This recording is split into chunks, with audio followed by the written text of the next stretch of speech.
Je pars pour la nuit. Je reviens demain matin. Tels sont les derniers mots que prononcera Florence Bloise à sa famille avant de s'enfoncer dans l'obscurité de cette nuit enneigée du 1er février 2003. Lorsqu'elle quitte son domicile situé dans un lotissement tranquille de Manille-les-Hameaux en région parisienne, Florence, une artiste peintre de 38 ans, mère de 3 enfants, n'a vraisemblablement avec elle ni argent ni papier d'identité.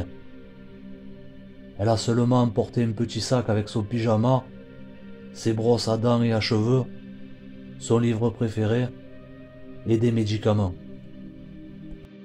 Les jours suivants, en ne la voyant pas rentrer, la famille commence à s'inquiéter. Ce n'est pas la première fois que Florence part pour la nuit lorsqu'elle ressent le besoin de s'isoler. Mais elle finit toujours par rentrer. Comment ça se fait qu'elle n'est toujours pas là? Ce n'est pas normal. Très vite, la gendarmerie locale est prévenue et les militaires vont faire des battues dans les bois proches de chez Florence. Ils vont survoler la zone en hélicoptère, mais aucune trace de la jeune femme. Une cellule de 5 hommes dédiée à sa disparition va être constituée au sein de la section de recherche de Versailles. Les enquêteurs vont faire le tour des hôpitaux, des morgues et des sectes de la région pour voir s'ils trouvent la trace de Florence. Malheureusement, malgré toutes les investigations, 19 ans après, on ne sait toujours pas ce qui est arrivé à la mère de famille.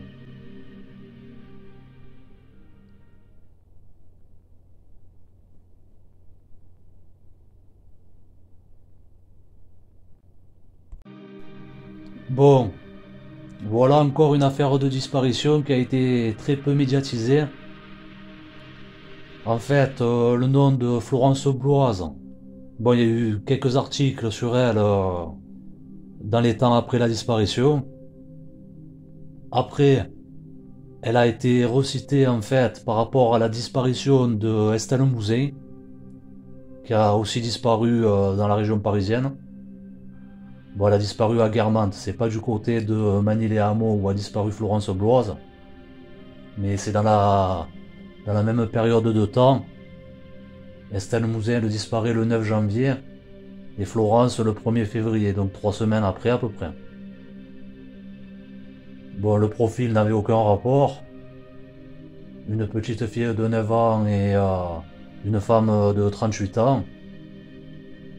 Mais bon, ce qu'il y a, c'est qu'en fait, la famille de Florence Bloise et la famille d'Estelle Mouzin ont accueilli des pèlerins polonais, des pèlerins qui venaient en fait pour un rassemblement pour la communauté de Thésée. Voilà, et ces pèlerins, ils les avaient accueillis dans les temps précédant les disparitions. Pour Florence Bloise, fin décembre, début janvier. Alors bon, pour l'affaire d'Estelle Mouzin, on a vu que les pèlerins polonais, ils avaient rien à voir, puisque c'est Fourniret qui a fait le coup. Mais à l'époque, bon, il y avait une unité de lieu, parce que même si c'est pas collé, Guermantes et Manille-les-Hameaux, ça reste quand même 2 villes de l'Île-de-France. Une unité de temps, parce qu'elles disparaissent à 3 semaines l'une de l'autre. Et il y avait donc cette histoire de pèlerin aussi. Ils ont investigué, ça n'a rien donné. Alors maintenant, le nom de Florence Bloise, pourquoi il est ressorti? Par rapport à Michel Fourniret, justement. Elle fait partie, Florence Bloise, cette affaire fait partie de la shortlist de 21 cold cases, qui sont à l'étude pour voir s'il n'y a pas Fourniret qui est dedans. Voilà, alors cette shortlist là, qui était à la base de 21 affaires, maintenant elle n'est plus que de 20 affaires, puisque le meurtrier de Nadège Desnois a été arrêté. Nadège Desnois qui faisait partie donc de cette liste et sur laquelle j'avais fait une vidéo. Si vous voulez aller la voir après, je vous la mettrai en pin comment. Mais malheureusement, la disparition de Florence Bloise n'a toujours pas été résolue. Alors on va voir ce qui a pu se passer. En commençant par la première hypothèse qui serait celle du suicide. celle qui saute aux yeux, parce que, bon, le contexte exact du soir de la disparition, c'est qu'elle part après une dispute. Et on l'a vu, elle embarque des médicaments. Elle part, elle n'a pas d'argent, elle n'a pas de papier ni rien, donc ça ressemble pas à une disparition volontaire. Qu'est-ce qu'elle aurait pu faire? Partir et mettre fin à ses jours. Ce qui discréditerait cette hypothèse, c'est le fait justement qu'il y a eu des battues et que le corps n'a pas été retrouvé. Il y a eu 3 sessions de battues et le corps n'a pas été retrouvé. Mais on sait que dans certains endroits très escarpés, les corps des fois ils sont pas retrouvés malgré les battues. Et surtout, Florence a pu sortir du périmètre qui a été fouillé, peut-être même partir dans une autre ville, voire une autre région, et se supprimer là-bas.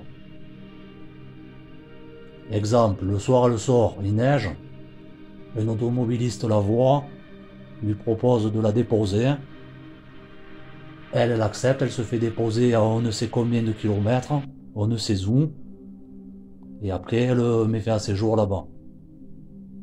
Et le corps n'est pas retrouvé. Voilà, parce que Florence Bloise, apparemment, elle avait déjà fait des dépressions.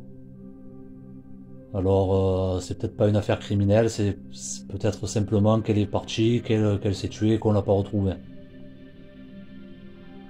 Après, elle a pu partir aussi sans argent, sans papier, c'est très peu probable. Mais qu'elle parte sans rien et qu'elle bénéficie d'une complicité pour disparaître, qu'elle refasse sa vie quelque part avec quelqu'un.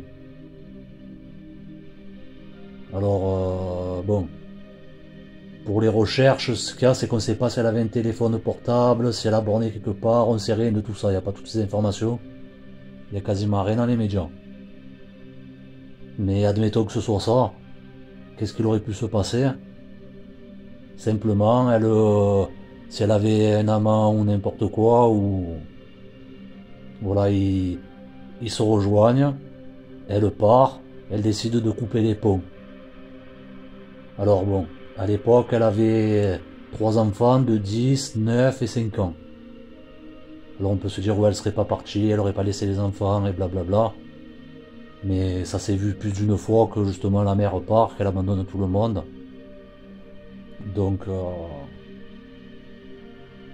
voilà, ce qui discrédite par contre l'hypothèse du départ volontaire, c'est que bon, il y avait une cellule de 5 enquêteurs dédiés à sa disparition. Même si l'enquête elle avait été refermée rapidement, parce qu'elle a été refermée en mai 2004, 1 an et demi après sa disparition, ils ont dû mener ils ont dû faire des recherches, ils ont dû tout fouiller, tout passer au crible. Ça aurait été vraiment dur qu'elle puisse disparaître comme ça, volontairement sans être retrouvée. Et surtout que maintenant il y a en plus des recherches sur son affaire par rapport à Fourniret. Voilà, elle aurait pu à l'époque passer entre les mailles du filet si elle avait voulu partir volontairement. Mais là, qu'il y a encore des nouvelles recherches et tout par rapport à Fourniret, c'est très peu probable qu'elle soit partie volontairement et qu'il l'ait pas retrouvée. Il y a une hypothèse où elle aurait pu disparaître volontairement et ne pas être retrouvée. C'est la piste de la secte, l'hypothèse de la secte. Parce que bon, Florence Bloise, elle était artiste peintre, bon, un peu, genre un peu la bohème, tout ça. Un peu original. On voit qu'elle a accueilli des pèlerins d'une communauté, là, la communauté de Thésée, que la police l'a recherché dans les sectes, c'est pas pour rien qu'ils ont fait des recherches là-dedans. Donc elle a pu partir dans une secte, mais pas de la région, une secte vraiment plus loin, et un mouvement qui peut-être n'est même pas apparu dans les radars de la justice, de la police, etc. Avec que quelques personnes. et qu'elle ait vécu depuis tout ce temps avec eux. Voilà. Bon, c'est très peu probable parce que 19 ans ça fait long. Mais c'est possible. Voilà, c'est possible. Et après, bien sûr, la piste la plus probable, c'est celle de la mauvaise rencontre. Alors vous allez voir, déjà dans le coin, il y avait pas mal de criminels. Qu'est-ce qu'il aurait pu se passer? Donc Florence Bloise, elle part tranquille le soir. Elle est à pied. Elle marche sur le bord de la route. Un automobiliste la voit, lui propose son aide. Malheureusement, il est mal intentionné. Alors ça peut être n'importe qui. Par exemple, bon, le pire, que ce soit quelqu'un qui n'est pas connu de la justice, etc., et qui n'ait plus jamais sévi, etc., qu'elle connaissait ni d'Adam ni d'Ève. C'est le plus dur pour les enquêteurs pour lui mettre la main dessus au gars. Surtout si c'était pas un gars de la région. Admettons quelqu'un de passage, il tombe sur Florence Bloise, il embarque et après on sait ce qui se passe et à la fin elle n'est pas retrouvée. Voilà, maintenant on va voir si ça a pu être un criminel qui est déjà connu pour des faits de viol, meurtre, etc. Qui sont soupçonnés de disparition, etc. Mais d'abord il faut savoir que dans le coin, dans ces années-là, il y a eu pas mal de faits divers. Bon, notamment la disparition d'Estelle Mouzin, comme je vous ai dit. Mais il y a eu aussi le meurtre de Caroline Pinault en 96. Bon, c'était 6 ans et demi avant, mais bon. Le meurtre de Caroline Pinault, son corps, il a été retrouvé à 30 bornes de Magny-les-Hameaux, dans le sud de Paris, aussi dans le sud de la région parisienne. Il y a Bénédicte Vincent qui a disparu à Paris en 2000. Alors est-ce que c'est l'œuvre de la même personne? Est-ce que c'est des tueurs différents? On ne sait pas. Mais bon, il s'est passé pas mal de choses. Alors on va voir quel criminel il y avait dans le coin. En commençant par ceux que je pense le moins qui sont impliqués. Bon, il y a Éric Goudard qui habitait en région parisienne, mais c'était pas du tout du côté de Magny-les-Hameaux, c'était de l'autre côté de Paris, plutôt côté nord de la région parisienne. Bon, Éric Goudard, c'est un type qui a tué et violé une fille en 1994. Il a été arrêté des années après. Lui, c'est quelqu'un qui se saisissait de victimes d'opportunités. Donc il aurait pu voir Florence Bloise et la kidnapper. Et après on connaît la suite. Alors bien évidemment je les accuse pas ces gars-là. Hein. Je dis pas c'est eux qui sont à l'origine de la disparition de Florence Bloise. Disons que j'énumère les personnes qui étaient connues pour des faits similaires, qui étaient en liberté et dans la région à ce moment-là. Voilà. Donc il y a, comme je vous ai dit, Goudard. Il y a Robert Plant aussi. C'est un Anglais qui a tué une femme à Nîmes en 2013. Mais à l'époque, il était installé dans le sud de la région parisienne. Il était jeune, certes. Il avait 20 et quelques. Mais bon, voilà, lui, il était dans le sud de Paris. Il y avait Alain Pénin qui était en liberté aussi et qui se trouvait en région parisienne. Alain Pénin, c'est un gars qui a tué une joggeuse. C'est bon, un récidiviste et tout. Il avait tué une joggeuse qui s'appelait Natacha Mougel. Voilà, lui, il était en liberté. Après, il y avait aussi en liberté Adriano Arrojo da Silva, est un gars qui, bon, lui, il est dans l'ouest de la région parisienne, mais nord-ouest. Que Manille et Hamon, c'est plus sud-ouest. Lui, il avait tué une touriste australienne. Voilà, en fait, la femme, elle avait rendez-vous pour le jour de l'an avec des amis à elle, et ils se sont loupés. Elle s'est retrouvée seule sur les Champs-Élysées avec ses bagages. Et lui, il a embarqué, il a tué et il s'est débarrassé du corps dans sa cité. Alors bon, je répète, je les accuse pas, eux, je vois rien qui peut les rallier d'ailleurs à Florence Bloise. Mais disons que c'était des criminels à liberté à ce moment-là. Et ensuite, là on commence à arriver dans ceux que ça peut être des bons suspects. Alors il y a bien sûr Michel et Monique Fourniret. Eux, qu'est-ce que c'est qui pourrait les mettre là-bas? Fourniret, il a vécu avec son ex-femme à 25 km. Mais bon, c'était plus de 20 ans avant. Donc c'est très peu probable qu'il soit allé voir l'ex-femme avec Olivier, en plus avec Monique Olivier. Mais ils connaissent très bien la région. Ils connaissent très bien le coin. Et c'est surtout que lors des investigations qui ont eu lieu par rapport à une autre affaire, je pense que c'est pour la disparition de Farida Amish. Mais je suis pas encore sûr de ça. Mais bon, ils avaient amené les enquêteurs Fourniret dans le coin pour une autre affaire. Et Fourniret les a amenés près du domicile de Florence Bloise. Alors lui, voilà, on sait qu'il aimait bien faire des petits signes, des petits trucs comme ça. Voilà, est-ce qu'il a voulu narguer les enquêteurs? Est-ce qu'il a voulu faire un signe? C'est possible. Là, admettons, bon, Florence Bloise, elle sort. Les Fourniret, ils sont à la recherche d'une victime. Ils tombent sur Florence. Florence, elle monte dans la voiture en confiance parce qu'elle voit qu'il y a Olivier dans la voiture. Que c'est pas un mec seul, que c'est un couple et tout. Elle monte, il embarque.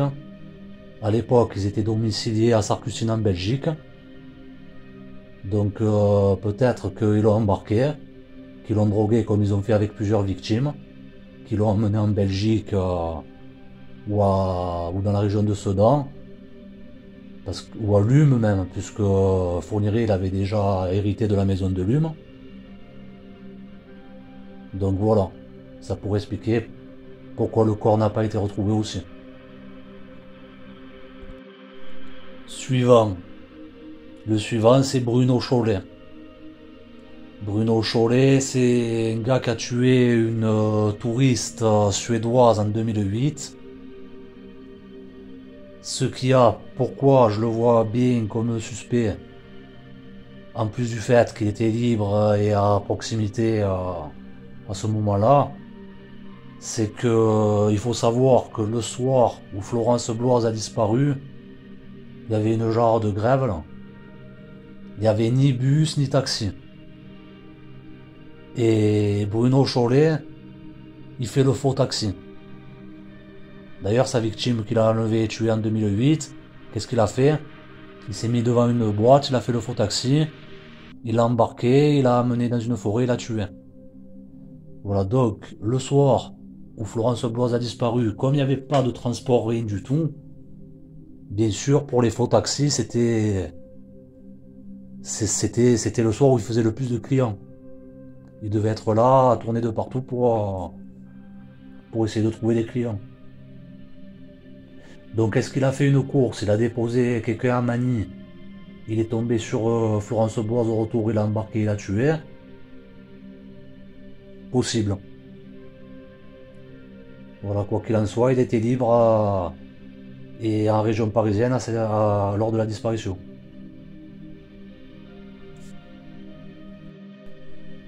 Bruno Chollet est familier avec les Yvelines. Bruno Chollet, c'était un récidiviste, il a violé une des victimes en forêt de Rambouillet, à une trentaine de bornes de Magny. Au début des années 2000, il a fait un braquage au Chênay. Voilà, il connaît le coin, il connaît les Yvelines, il connaît la banlieue sud-ouest de Paris. Et dernier suspect, là c'est plus intriguant, c'est Fabrice Motch. Alors Fabrice Motch, vous allez me dire, ouais mais lui il est connu pour avoir violé des gens, mais c'était des hommes. Sauf que il a aussi violé des femmes, dont sa propre sœur. Et de toute façon, il fait les femmes aussi, puisqu'il était marié avec une femme. Alors justement, qu'est-ce que c'est qui le met là-bas? C'est que Fabrice Motch, à l'époque où elle a disparu Florence Bloise, il vivait à Magny.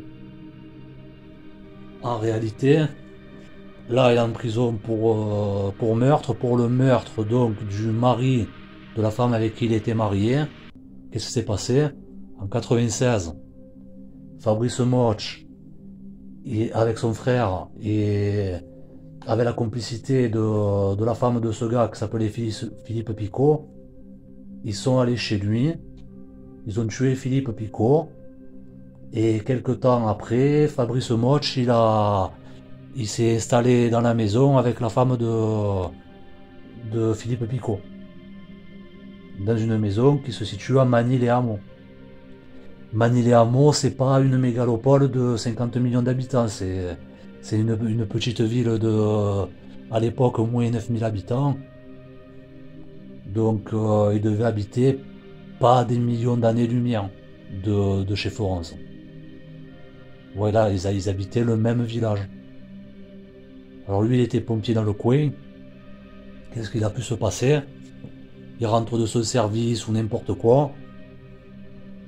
Il tombe sur Florence Bloise. Elle peut être peut-être un peu en confiance parce qu'il est habillé en pompier ou quoi que ce soit. Il embarque et il la fait disparaître. Voilà, le meurtre qu'il a commis, là, le mec qui a fait disparaître Philippe Picot, il a jamais été retrouvé. Donc voilà. Et bon, alors là, je vous ai cité une ribambelle de criminels. Mais ce qu'il a pu se passer aussi, tout simplement, c'est que Florence Bloise, elle sort du domicile. Un voisin la voit, l'embarque, la tue et se fait disparaître le corps. Ce voisin, si c'est pas quelqu'un qui est connu des services de police, voilà, il y a sûrement eu une enquête de proximité. Mais lui, il était peut-être au-dessus de tout soupçon, il a peut-être donné un alibi, ou c'est peut-être même quelqu'un qui est connu des services de police, mais qui a fourni un alibi que les enquêteurs n'ont pas été en mesure de le coincer. Et voilà. Voilà donc tout ce qui a pu se passer.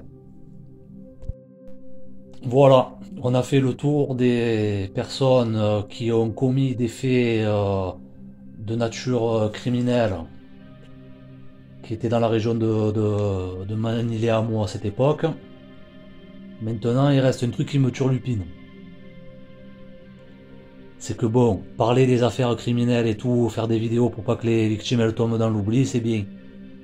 Mais je me contente pas de vous répéter ce que je trouve dans les médias. Je les cherche aussi, les personnes disparues. Et en cherchant, j'ai trouvé quelque chose qui pourrait correspondre à Florence Bloise. Malheureusement, j'ai pas assez de détails sur Florence Bloise, j'ai pas trouvé toutes ces informations, comme sa taille, etc. Tout ça, j'ai pas trouvé. Mais sinon, je sais que il y a une victime, une femme qui a été victime d'un homicide. Bon, l'auteur, il a été identifié. Mais c'est cas, c'est que cette femme, les enquêteurs, ils savent pas qui c'est. Elle a été retrouvée quelques mois après la disparition de Florence Bloise. Pas du tout en région parisienne, dans le sud de la France. Il y a certains éléments qui collent. Donc vous voyez déjà l'époque de la disparition. Voilà, c'était la même année. Après, bon, le corps aussi avait... La dentition, elle était pas super. Et on voit aussi que sur la photo, celle de Florence Bloise, elle est pas super aussi. Donc il y a pas mal d'éléments qui peuvent coller. Cette victime-là, qui n'a pas été identifiée, il y a ce portrait robot qui a été fait. Mais il faut savoir que le corps, il a été retrouvé en état de décomposition. Parce que c'était, il pense, une semaine après qu'elle ait été tuée, la femme, il le retrouvait. Mais il y a une marge d'erreur, s'il faut c'était 2, 3 semaines, un mois, on ne sait pas. Et en plus, le corps avait été brûlé. Donc voilà, il y a ce portrait robot qui a été fait. À première vue, il ressemble pas à Florence Bloise. Mais bon, c'est un portrait robot, c'est pas une photo. Donc c'est dommage que j'ai pas réussi à avoir d'autres informations concernant Florence pour voir si elles peuvent coller avec ce que j'ai. Voir s'il y avait possibilité de faire un rapprochement. Mais bon. Mon scénario dans ce cas-là, c'est ça. Florence Bloise, le soir, elle part. Ou elle a prévu de partir avec quelqu'un qui fait peut-être partie d'une secte ou d'un mouvement sectaire ou d'une communauté comme ça. Elle se rend avec cette personne dans le sud-ouest, là où a été retrouvé le corps. Il y a beaucoup de sectes. C'est pas à des milliers de kilomètres de Lourdes, donc voilà, peut-être qu'elle a tout simplement voulu aller à Lourdes. Et arrivé en bas, ils se séparent. Et après, malheureusement, Florence Bloise tombe sur son criminel, sur son meurtrier. Ou carrément elle part seule en bas, dans le sud. Et voilà, au bout de quelques mois, elle tombe sur le meurtrier. Les mois qu'elle aurait passé là-bas, elle les aurait passés dans une communauté ou dans le milieu marginal. Parce qu'apparemment, cette victime, elle a été vue en train de demander de l'argent devant un supermarché. Voilà, il y a plusieurs éléments que, bon, je vais pas tout partager ici. Mais putain, j'aurais bien aimé avoir plus d'informations sur Florence Bloise. En tout cas, on verra bien. Voilà. Bon, maintenant, abonnez-vous, likez, que j'ai encore plein d'affaires à vous faire découvrir. Surtout, partagez la vidéo. Que si je fais des vidéos appel à témoins et que personne ne les voit, ça sert à rien. Et puis, si vous étiez ce jour-là, donc le 1er février 2003, à Manille-les-Hameaux ou dans le coin et que vous avez vu quelque chose de bizarre, ou que vous avez aperçu Florence, ce soir-là, elle était vêtue d'un blouson de ski rouge. Elle avait un sac de sport orange, un jean, un pull marron. Voilà. Donc si vous l'avez vu ou que vous êtes au courant de quoi que ce soit, si vous avez vu, pas Florence, mais quelqu'un de votre entourage revenir plein de griffures ou avec un comportement suspect, ou quelqu'un qui vous a dit avoir attaqué une femme ou quoi, dans cette période, vous avez peut-être voilà, vous avez peut-être des infos qui peuvent aider les enquêteurs à savoir ce qui est arrivé à Florence. Donc manifestez-vous. Vous pouvez le faire d'une façon ou d'une autre. Merci d'avance. Au revoir.